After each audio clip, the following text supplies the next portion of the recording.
Hello everyone, welcome back to my channel.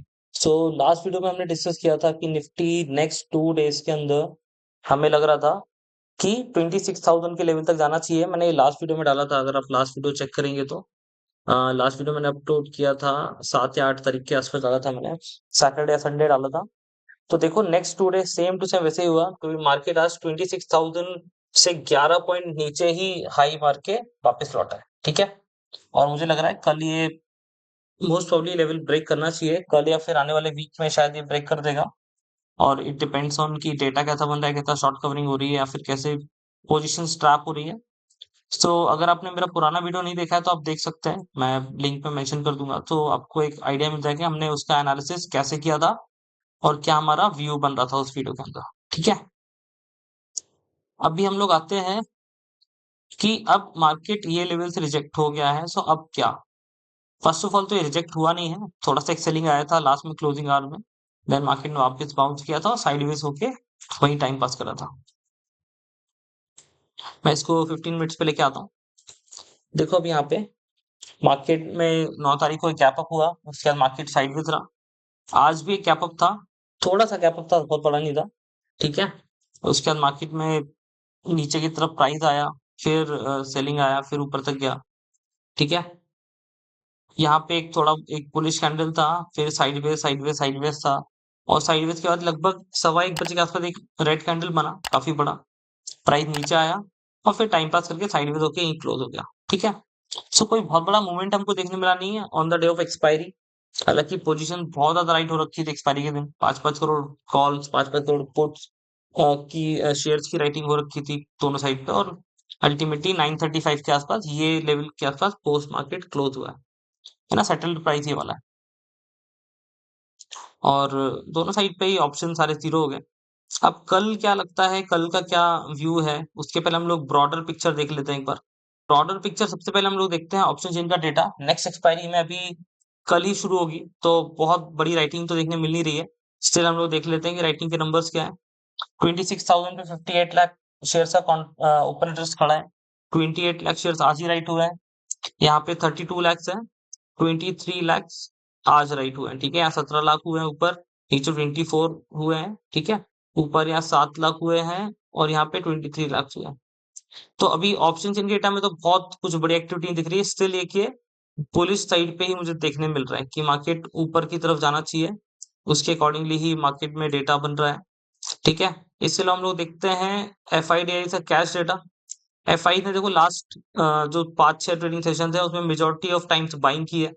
ठीक है, 3 तारीख को भी बाइंग किया था, 4 को भी नेट बायस थे, 6 को भी, 9 को भी, 10 को भी। सिर्फ 5th को, 2nd फैब को और 1st फैब को ये लोग सेलर्स थे। सो अभी एफ आई कंटिन्यूसली मार्केट में बाइंग कर रहे हैं।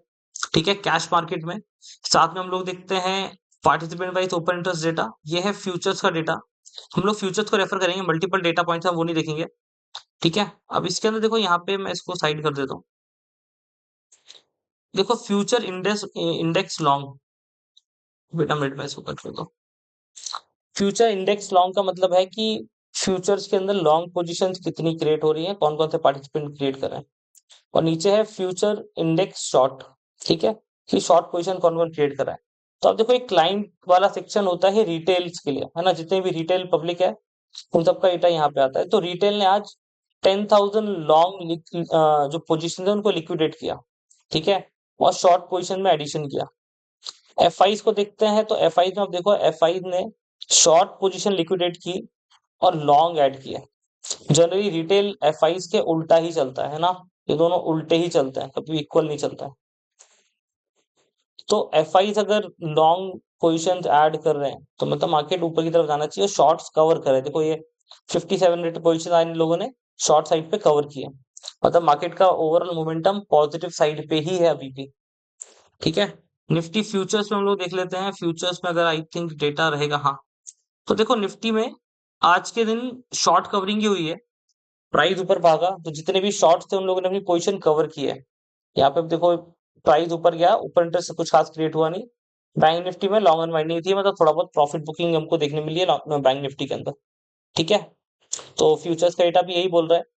अभी चार्ट तो ओपन है, मैं गिफ्ट निफ्टी भी खोल के दिखा देता हूँ। मैं अभी रात को 11:30 बजे रिकॉर्ड कर रहा हूँ वीडियो। तो गिफ्ट निफ्टी देखो, गिफ्ट निफ्टी अभी जस्ट इंडियन मार्केट क्लोज हुआ था ये लेवल के आसपास। मैं मार्क कर देता हूँ यहाँ पे। इंडियन मार्केट लगभग ये लेवल के आसपास क्लोज हुआ था। ठीक है, ये लाइन के आसपास। तब से गिफ्ट निफ्टी में भी एक अच्छा मोमेंटम देखने मिल रहा है।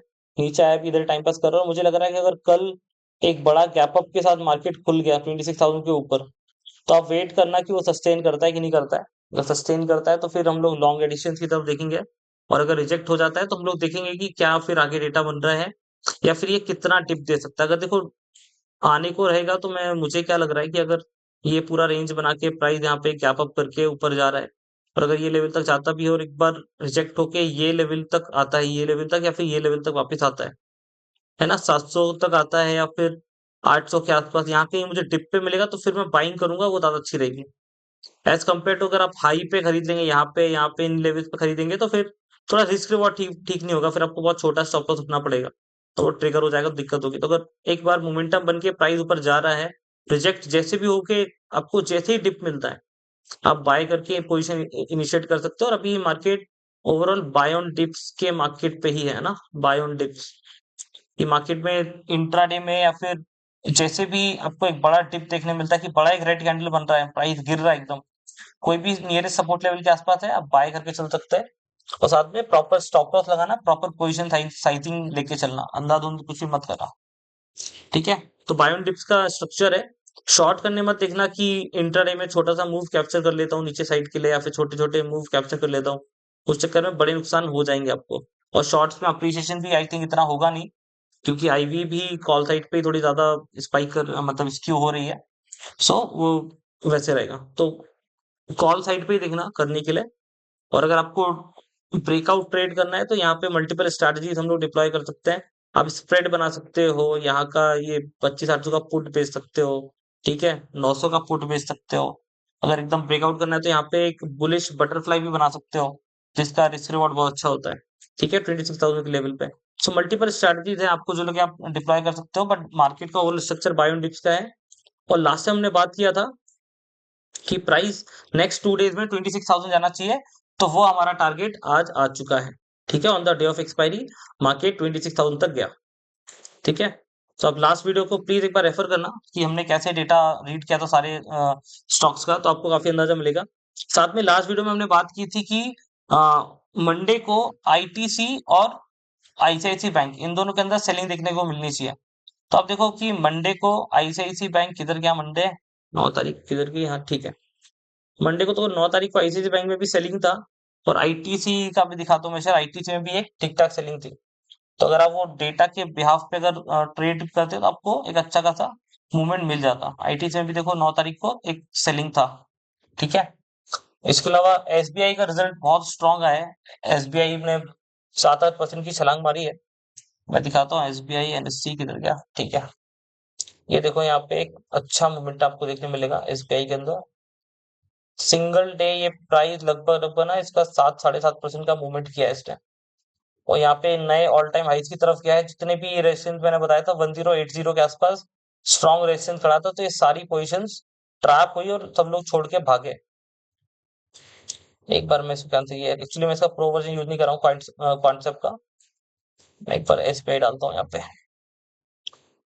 देखो 1080 एक इंपॉर्टेंट रेजिस्टेंस लेवल था, ये वाला। देखो 35 लाख शेयर्स का ओपन इंटरेस्ट था यहाँ पे, और पोजीशन भाग रहे हैं छोड़ छोड़ के। फुट साइड पे अच्छा एडिशन है। ऊपर साइड पे भी ये प्रॉफिट बुकिंग टाइप की ही चालू है पुट्स के अंदर। जिन लोगों ने बेचे थे सब जीरो या फिर काफी डिप्रिशिएट हो गए हैं, तो वो वहां पे बुक कर करके निकल रहे हैं। ठीक है, कॉल साइड पे देखो मैसिव अनवाइंडिंग है, कॉल्स काफी सारे अनवाइंड हो रहे हैं। तो आपको दिख रहा होगा कि एसबीआई बैंक 1140-44 के आसपास खड़ा है। अभी देखो इसका नेक्स्ट टारगेट तो निकालना थोड़ा मुश्किल है। अभी हम लोग अगर नॉर्मल देखते हैं कि वेट अ मिनट, कि ये लेवल से प्राइस एक्सपैंड हुआ है कि ये रेंज था। अगर मैं पकड़ूं कि एक ये रेंज को हम लोग पकड़ते हैं, तो लगभग 220-30 पॉइंट का एक्सपेंशन होना चाहिए था। तो यहाँ से आई थिंक इतना एक्सपेंशन हो चुका है 220-30 पॉइंट का। ठीक है, नेक्स्ट रेजिस्टेंस हम लोग को ऐसे तो टेक्निकल में तो दिखेगा नहीं, क्योंकि प्राइस अब ऑल टाइम हाई की तरफ जा रहा है। तो हम लोग चलते हैं ऑप्शन चेन के ओपन इंटरेस्ट के अंदर कि वहां पे बहुत बड़ा ओआई किधर खड़ा है। तो 1150 का एक लेवल है, 1160 पे दिख रहा है, ठीक है, और 1200 पे एक अच्छा ओपन खासा ओपन इंटरेस्ट खड़ा है। तो अभी नेक्स्ट टारगेट मुझे एसबीआई के अंदर 1200 रुपए का दिख रहा है कि 1200 रुपए तक ये जाना चाहिए। देन फिर कोई हमको आइडिया लगेगा क्या इसका प्राइडिक्शन है या फिर क्या आगे बढ़ने को दिख रहा है, क्योंकि प्राइस तो एकदम नए के नए हाइस बना रहा है। तो ऐसे प्रिडिक्ट करना कि नेक्स्ट टारगेट क्या होगा थोड़ा मुश्किल हो जाता है। वो फंडामेंटल्स के थ्रू आप प्रिडिक्ट करके कैलकुलेशन के थ्रू निकाल सकते हो, बट स्टिल अगर आप ट्रेडिंग पॉइंट ऑफ व्यू से देख रहे हो तो आपको इतने बड़े टारगेट्स की नीड नहीं है। आप खाली ऑप्शन चेन के डेटा से कुछ लेवल्स मार्क करके उसको ट्राई कर सकते हो। मैं 1200 ना एक बार मार्क कर देता हूँ, तो नेक्स्ट टाइम जो आएंगे तो हमको देखने के लिए इजी होगा, ठीक है। तो ये 1200 का लेवल हमको दिख रहा है। नेक्स्ट उसके आगे हम लोग देखेंगे क्या है। एचडीएफसी बैंक और रिलायंस भी देख लेते हैं एक बार। एचडीएफसी बैंक में थोड़ा सा सेलिंग देखने को मिल रहा है कंटिन्यूसली, यहाँ पे नीचे की तरफ आ रहा है। आई डोंट नो ये रेंज के बॉटम तक ही आएगा या फिर इन मिड से किधर से रिवर्स होगा। एचडीएफसी बैंक का डेटा भी हम लोग लास्ट टाइम बोल रहे थे थोड़ा सा बेरिश और साइडवेज टाइप का ही दिख रहा है, बहुत ज्यादा मोमेंटम दिख नहीं रहा है। अभी भी मैं देखूं तो एचडीएफसी बैंक के अंदर देखो कंटिन्यूसली कॉल साइड पे एक्टिविटी ज्यादा हो रही है। हालांकि ये जो पर्टिकुलर लेवल है 935, यहाँ से आप देखो 10 लाख कॉन्ट्रैक्ट आज कम हुए हैं यहाँ पे। अब माइट भी शिफ्ट होकर ऊपर शिफ्ट हुआ है, फिर क्या हुआ है। और पुट साइड पे भी एडिशन है, बट बहुत बड़ा एडिशन नहीं है। कॉल साइड पे एक्टिविटी थोड़ी ज्यादा हो रखी है, और ये 950 का लेवल बहुत ज्यादा स्ट्रॉन्ग लेवल का रेजिस्टेंस है। 91 लाख शेयर्स यहाँ पे खड़े हुए हैं। तो 950 अभी हाल फिलहाल प्राइस के लिए बीच करना थोड़ा मुश्किल हो जाएगा। और आप अगर यहाँ पे देखोगे ध्यान से तो लास्ट 3 ट्रेडिंग सेशन के अंदर देखो ये प्राइस भी 950 तक गया था, नेक्स्ट डे भी गया था, रिजेक्ट हो गया। तो 950 के ऊपर तो नहीं जा पा रहा है एचडीएफसी बैंक। रिलायंस में देखते हैं। रिलायंस का स्ट्रक्चर थोड़ा बुलिश दिख रहा है। डेटा हम लोग एक बार देख लेते हैं। चार्ट में तो बायो इंडेक्स ही दिख रहा है। रिलायंस का ओवरऑल हम स्ट्रक्चर देखते हैं, 1460 के आसपास चल रहा है इसका प्राइस। हाँ, 1458 चल रहा है। अगर मैं देखूं तो यहाँ पे नया एडिशन पुट साइड में नहीं है, कॉल साइड में ही काफी रेजिस्टेंस बढ़ता जा रहा है। ऑप्शन के डेटा में तो ऐसा कुछ क्लैरिटी नहीं मिल रही है। कॉल साइड पे हमें तो थोड़ा बेरिश साइड पे ही है। और जनरली क्या होता है कि जो स्टॉक्स होते हैं, स्टॉक ऑप्शन पे क्या होता है ना, म्यूचुअल फंड अपनी पोजीशन को हेज करने के लिए या फिर कोई फंड अपनी पोजीशन को हेज करने के लिए भी कॉल ऑप्शन बेचता है। तो यहाँ पे जो नंबर्स हैं तो वी डोंट नो कि नंबर्स पोजिशनल पर्पज से यहाँ पे क्रिएट किए गए हैं या फिर ये किसी फंड ने हेज किया हुआ है। सो वहां पे थोड़ा सा डाउट आता है। और कॉल साइड में हमेशा थोड़ा राइटिंग आपको ज्यादा दिखेगा, स्टॉक्स के अंदर हमेशा ज्यादा दिखेगा। कॉल्स में बड़े बड़े नंबर दिखता है। तो माइट भी वो कोई म्यूचुअल फंड हो सकता है। सो इसकी सिग्निफिकेंट एक्टिविटी यहाँ से देखना थोड़ा मुश्किल होता है। डेली बेस पे आप ट्रैक करोगे और कुछ दिन देखोगे तो आपको एक अंदाजा लग जाएगा कि इतनी इतनी राइटिंग या फिर इतने नंबर्स जनरली होते ही हैं, उनसे कितना इम्पैक्ट आता है। सो आपको ज्यादा अच्छा आइडिया मिलेगा इससे। ठीक है, थोड़ा बेरिश और थोड़ा साइडवेज ही दिख रहा है मुझे लाइंस का, बट चार्ट वगैरह देख के लग रहा है कि यहाँ से मूवमेंट आना चाहिए ऊपर की साइड। आईसीआईसी बैंक देख लेते हैं। आईसीआईसी बैंक भी देखो लास्ट कितने हो गए ये भाई, 6 ट्रेडिंग सेशन से एक पर्टिकुलर रेंज में ही फंसा हुआ है। ये दिख रहा है आपको, एक रेंज के अंदर इधर ही प्राइस फंसा हुआ है। मतलब ये लगभग 2-2.25% का रेंज है। और अब ये रेंज का जब ब्रेकआउट होगा तो अब आपको एक बड़ा मूवमेंट देखने मिलेगा। आई थिंक ये ऊपर की साइड ही होना चाहिए। एक बार आईसीआईसी बैंक में हम लोग डेटा भी पढ़ लेते हैं कि क्या बन रहा है। बैंक निफ्टी बुलिश है तो बैंक निफ्टी में भी अच्छा है। देखो अभी आईसीआईसी बैंक में अगर हम देखें तो कॉल्स में मैसिव अनवाइंडिंग हुई है, सबके सब छोटे छोटे भागे। पुट्स में अच्छी खासी राइटिंग हो रही है। हालांकि ओवरऑल अगर आप देखोगे तो नंबर यहाँ पे बहुत बड़े बड़े खड़े हैं। 53 लाख है, ये 68 लाख है, ये 23 लाख हो गया, ठीक है, 16 लाख इधर भी है, 47 लाख ये भी ट्रैप हो चुके हैं। यहाँ पे नंबर छोटे हैं, 9 लाख हो गया, 37 लाख एक ये स्ट्रॉन्ग नंबर खड़ा है 1400 पे, 15 लाख हो गया ऊपर, ठीक है, यहाँ पे 15 लाख है, 21 लाख है। तो नंबर बहुत बड़े बड़े नहीं, बट इंट्राडे के हिसाब से राइटिंग ज्यादा यहाँ पे हुई है। तो आईसीआईसी बैंक थोड़ा बुलिश साइड पे दिख रहा है।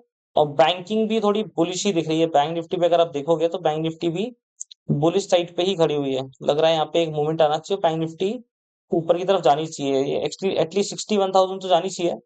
लास्ट टाइम भी 61,000 से रिजेक्ट हुआ था। अभी 61,000 से 300 पॉइंट नीचे है, वहां जाएगी तो उसके बाद क्लैरिटी मिलेगी कि ये और नया कोई हाई मारेगी या फिर कैसे करेगी। सो गाइस ये हमारा व्यू था निफ्टी के आज के मूवमेंट का।